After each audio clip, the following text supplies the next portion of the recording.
Hi అండి, welcome to Hima Hindi channel. చాలా late అయింది చెప్పడానికి, సారీ అండి మీరు అడిగిన దానికి. ఫస్ట్ మనకి భక్తికాల్కి సంబంధించి ఈ భక్తికాల్కి సంబంధించి 1350 1650 అన్నారు. ఒక్కొక్కళ్ళు ఒక్కొక్క రీతిగా చెప్తారండి. ఒక్కోసారి 1375 అని చెప్పంటూ ఉంటారు. ఒక్కొక్కళ్ళు ఒక్కొక్క రీతిగా చెప్తూ ఉంటారు. దాన్ని బట్టి మనం చదువుకునే దాన్ని బట్టి వెళ్ళాలి. ఈ భక్తికాల్ని హిందీ సాహిత్యానికి స్వర్ణకాల్ అని కూడా అంటారు. ఫస్ట్ ఇంపార్టెంట్ బిట్ ఏంటంటే స్వర్ణకాల్ కిసే కహతే హై అంటారు. స్వర్ణకాల్ అనేది మనకి భక్తికాల్నే అంటారండి. స్వర్ణకాల్ అనేది ఎవరిని అంటారు? భక్తికాల్ శాఖ యొక్క కవి, ముఖ్యమైన కవి ఎవరు అని అంటే సూర్దాస్. అలాగే రామ్ భక్తి కావ్యధారకి ముఖ్యమైన కవి ఫస్ట్ ఎవరు అని అంటే తులసిదాస్. సంత్ కావ్యానికి ప్రతినిధి ఎవరు అంటే కబీర్.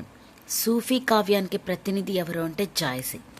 ఇక్కడి వరకు మనకు అడిగే బిట్స్ ఒకసారి అబ్జర్వ్ చేయండి. హిందీ సాహిత్య का स्वर्ण काल क्या है? भक्ति काल. पूर्व मध्य काल किसे कहते हैं? भक्ति काल को कहते हैं. भक्ति काल काव्य को कितने धाराओं में विभाजित किया गया? सगुण भक्ति धारा, निर्गुण भक्ति धारा या सगुण काव्य धारा, निर्गुण काव्य धारा. सगुण भक्ति शाखा में कितने शाखाएं होते हैं? 2 शाखाएं होते हैं. वो क्या क्या है? कृष्ण भक्ति काव्य, राम भक्ति. नेक्स्ट, निर्गुण भक्ति धारा में कितने शाखाएं होते हैं? 2 शाखाएं होते हैं. ज्ञानाश्रय से का, प्रेमाश्रय से का. ज्ञानाश्रय से का के और एक नाम क्या है? संत काव्य. प्रेमाश्रय से का के और एक नाम क्या है? सूफी काव्य. और उसके बाद कृष्ण भक्ति शाखा के प्रतिनिधि कवि कौन है? सूरदास. राम भक्ति शाखा के प्रतिनिधि कवि कौन है? तुलसीदास. संत काव्य प्रतिनिधि कौन है? कबीर.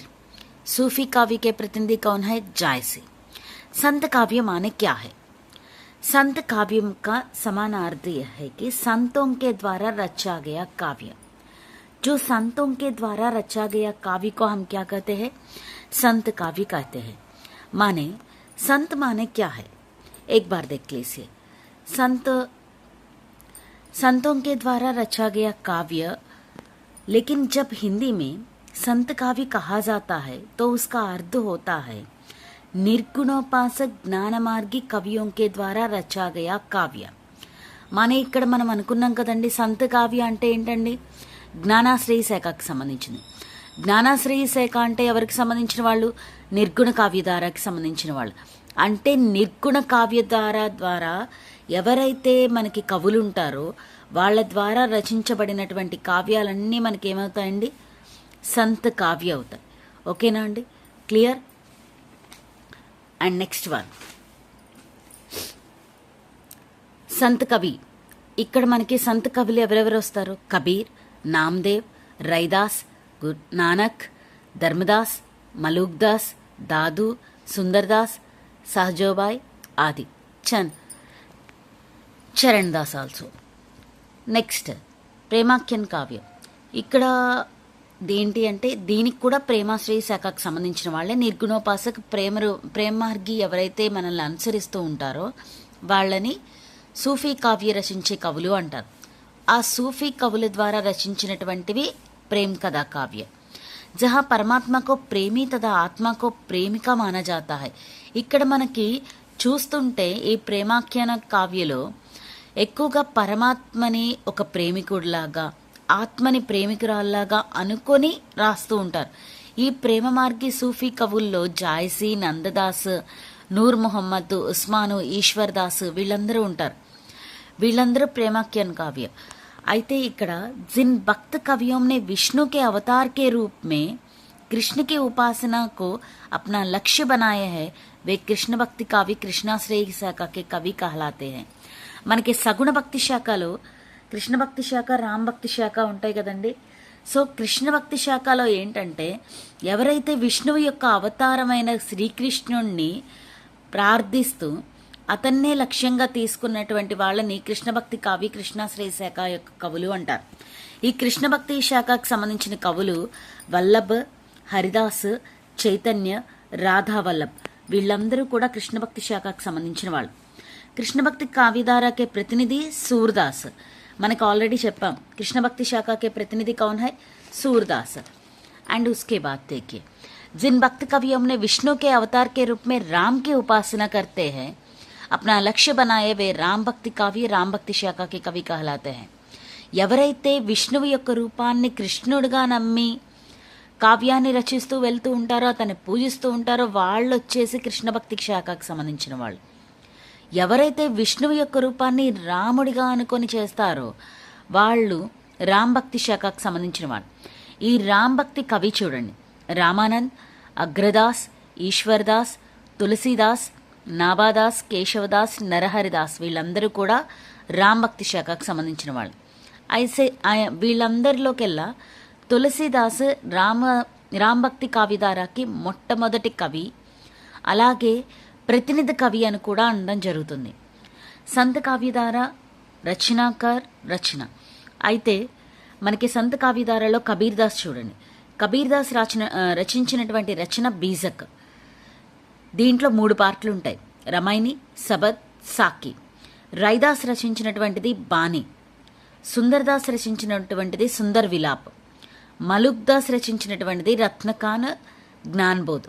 మనకి ఎలా అడుగుతాడంటే బీజక్ కిస్కి రచన హై, रैदास की प्रसिद्ध रचना क्या है, संत कवि रैदास की रचना क्या है, మలుక్ దాస్ की रचना क्या है.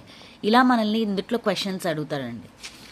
అండ్ నెక్స్ట్ మనకి సూఫీ కావ్యధారాలో అసాయిత్ హసావలి రాశారు, ముల్లా దావుద్ చందాయను లోర్కహా రాశారు, కుతుబన్ మృగావతి, ఉస్మాన్ చిత్రావళి, జాయస్ పద్మావత్, అఖ్రావట్, అఖిరీ కలాం, కన్హావత్, దామోదర్ కవి లఖంసేన్ పద్మావతి కథ, నందదాస్ రూప్మంజరి, ఈశ్వర్దాస్ సత్యవతి కథ, నూర్ మహమ్మద్ ఇంద్రావతి, అనురాగ్ బాన్సరి. నేను ఇక్కడ స్టార్ మార్క్ వేసాను చూసారా అండి, వాటి నుంచి ఖచ్చితంగా ఎక్కడో ఒక చోట ఏదో ఒక బిట్ కంపల్సరీ జరుగుతుందండి. ఖచ్చితంగా మీరు స్టార్ మార్క్ వేసినవి అండర్లైన్ చేసినవి ఒక్కసారి జాగ్రత్తగా చూసుకోండి. మ్యాక్సిమం ఒక బిట్ దీంట్లో నుంచి వచ్చే అవకాశం అయితే ఉంటుంది. అండ్ నెక్స్ట్ కృష్ణ భక్తి శాఖకు సంబంధించింది the most important Surdas. Surdas Sursagar, Sursaravali, Sahityalahari, Brahmageet. Kumbhandas వచ్చి ఫుట్కల్పద్, పరమానందదాస్ వచ్చి పరమానంద సాగర్, మీరాబాయి వచ్చి నర్సీజీకా మాయరా, గీతా గోవింద్ టీకా, రాగ గోవింద్, రాగ్ సోరట్. రస్కాన్ వచ్చి ప్రేమవాటిక, సుజాన్ రస్కాన్, దాన్లీలా. నరోత్తమ్ దాస్ వచ్చి సుధామ్ చరిత్ర, వల్లభాచార్య తత్వదీప్ నిబంధ, నందదాస్ రసమంజరి, రూపమంజరి, భవర్గీత, సుధామ్ చరిత్ర. ఇక్కడ నేను స్టార్ మార్కులు 3 సూర్దాస్కి వేసానండి. చాలా చాలా ఇంపార్టెంట్. అసలు సూర్దాస్ గురించి ఖచ్చితంగా బిట్ వచ్చిద్ది, మీరాబాయి గురించి వచ్చిద్ది, అలాగే రస్కాన్ గురించి వచ్చిద్ది. అందుట్లోనూ నేను ఎందుకు చెప్తున్నాను అనంటే ఎక్కువ శాతం మనకి ప్రతినిధి కవి సూర్దాస్ కాబట్టి 60% సూర్దాస్ గురించి కృష్ణ భక్తి శాఖ నుంచి అడిగే అవకాశం ఉంటుంది. 2 కవియత్రుల్లో చూసుకుంటే మీరాబాయి నెంబర్ 1 పొజిషన్లో ఉంటుంది ఎప్పుడు కూడా మనకి. సో అందుకని ఆవిడ గుజరాత్ కవి, అలాగే హిందీ కవియత్రి కూడా, గుజరాత్ కవియత్రి అలాగే హిందీ కవియత్రి కూడా చెప్తారు కాబట్టి మీరాబాయి గురించి కూడా ఒక బిట్ వచ్చే అవకాశం ఉంటుంది. కాబట్టి దానికి రెడ్ మార్క్ చేసి ఇవ్వడం జరిగింది. ఓకేనా అండి, ఒకసారి చాలా జాగ్రత్తగా చూసుకోండి. అండ్ నెక్స్ట్ రామ్ భక్తి శాఖ. రామ్ భక్తి శాఖ గురించి చెప్పాలి అని అంటే రామానంద్, రామ్ ఆరతి, తులసీదాస్ రామచరిత మానస్, గీతావళి, పార్వతీ మంగల్, కవితావళి, వినయపత్రిక, దోహావళి, కృష్ణ గీతావళి, జానకీ మంగల్, బరవై రామాయణ్, రామ్లీలా నహచు, రామాజ్ఞ ప్రశ్నావళి, వైరాగ్య సందీపని. ఇవి మనకి తులసీదాస్కి. తులసీదాస్కి వచ్చి మనకి బిట్ కృష్ణ గీతావళి అడుగుతాడండి ఎక్కువ శాతం. కృష్ణ గీతావళి కిస్కి రచన హై అంటాడు. ఎందుకు అది కన్ఫ్యూజన్ బిట్ అడుగుతాడు అంటే తులసీదాస్ వచ్చి రామ్ భక్తి శాఖకు సంబంధించిన ఆయన. సో రామ్ భక్తి శాఖకు సంబంధించిన ఆయన కృష్ణ గీతావళి రాస్తాడా అనే డౌట్ క్రియేట్ అవుతుంది. సో ఆ క్రియేషన్ కోసం కొంచెం బిట్ కన్ఫ్యూజ్ చేయడానికి కృష్ణ గీతావళి అడుగుతాడు. కృష్ణ గీతావళి వచ్చేసి మనకి తులసీదాస్కి సంబంధించింది. ఓకేనా అండి, అది జాగ్రత్తగా గుర్తుపెట్టుకోండి. రామచరిత మానసు, గీతావళి, కవితావళి, దోహావళి ఇవన్నీ కూడా అందరికీ బాగా గుర్తుండిపోతాయి. కానీ ఇది మాత్రం కొంచెం జాగ్రత్తగా చూసుకోవాలి, ఎందుకంటే ఇది డిఫరెంట్ ఉంటుంది కాబట్టి జాగ్రత్తగా చూసుకోండి. ఇక్కడ నాబాదోస్ వచ్చేసరికి భక్తమాల, అష్టాయం ఇవి బ్రజభాషలో రాశాడండి ఈయన. కేశవదాస్ వచ్చేపాటికి రామచంద్రిక, ప్రబంధ కావ్య అంటారు దీన్ని. వాల్మీకి వచ్చి రామాయణ సంస్కృతంలో రాశాడు. అలాగే రామానంద్ వచ్చి రామారతి, అగ్రదాస్ వచ్చి ధ్యానమంజరి, కుండలియ, రామ్ భజన్ మంజరి, ఈశ్వర్దాస్ భరత విలాప్, సత్యవతి, సేనాపతి వచ్చి కవితా రత్నాకర్ బ్రజభాషలో రాశారు. అయితే ఇక్కడ చూడండి, మనకి ఈ మూడు మనకి కొన్ని బిట్లు అడిగే అవకాశం ఉంటుంది. రామచరితమానస్ వచ్చి ఏ భాషలో ఉంది? అవధి భాషలో ఉంది. వినయపత్రిక, కవితావళి, దోహావళి బ్రజభాషలో ఉన్నాయి. గీతావళి అనేది ముక్త కావ్యం. ఇవి మూడు కొంచెం ఇంపార్టెంట్, చాలా జాగ్రత్తగా గుర్తుపెట్టుకోండి. అండ్ ఆఫ్టర్ అష్టాచాప్కే కవి, ఈ అష్టాచాప్కే కవి సంబంధించింది నెక్స్ట్ వీడియోలో చెప్తానండి. ఇక్కడ వరకు ఉన్నవి చాలా జాగ్రత్తగా బిట్స్ అన్నీ మీరు అబ్జర్వ్ చేసుకుంటే చాలా ఈజీగా ఉంటుంది. 1-2 సార్లు మీరు చూస్తే ఇంపార్టెంట్ బిట్స్ అన్నీ కవర్ అయిపోయినాయి. జాగ్రత్తగా చూసుకొని చదవండి.